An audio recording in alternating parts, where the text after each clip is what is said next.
ధనుర్రాశి. ఈ ధనుర్రాశి వారికి 2026 జూన్ నెల వరకు అన్నింటా విజయం సాధించగలుగుతారు. గురుడి యొక్క బలం చాలా అత్యద్భుతంగా ఉంటుంది. తర్వాత గురుడు అష్టమ స్థాన సంచారం వల్ల స్వల్పమైన ఆటంకాలు ఉన్నా కూడా మీరు అనుకున్నటువంటి పనులు, ముఖ్యమైన వ్యవహారాలు, వివాహ, ఉద్యోగ, వ్యాపార, గృహ నిర్మాణాది ప్రయత్నాలు జూన్ లోపల స్టార్ట్ చేయండి. తప్పకుండా అనుకూలమైనటువంటి ఫలితాలు ఉంటాయి. దీర్ఘకాలిక ప్రయోజనాన్ని ఇచ్చేటువంటి పనులు, అంటే దీర్ఘకాలిక ప్రయోజనాన్ని ఇచ్చేటువంటి పనుల్లో వివాహాది ప్రయత్నాలు అంతా కూడా మీకు ఈ సంవత్సరం చాలా అనుకూలంగా ఉంటాయి. స్వల్పమైన ఆటంకాలు, శ్రమ, చికాకు, అసంతృప్తి ఇవన్నీ ఉంటాయి.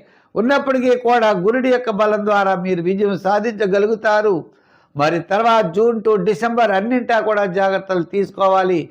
శ్రమైనా కూడా ప్రవాహానికి ఎదురీదాలి కాబట్టి జాగ్రత్తలతో ముందుకు వెడితే విజయం సాధించగలుగుతారు.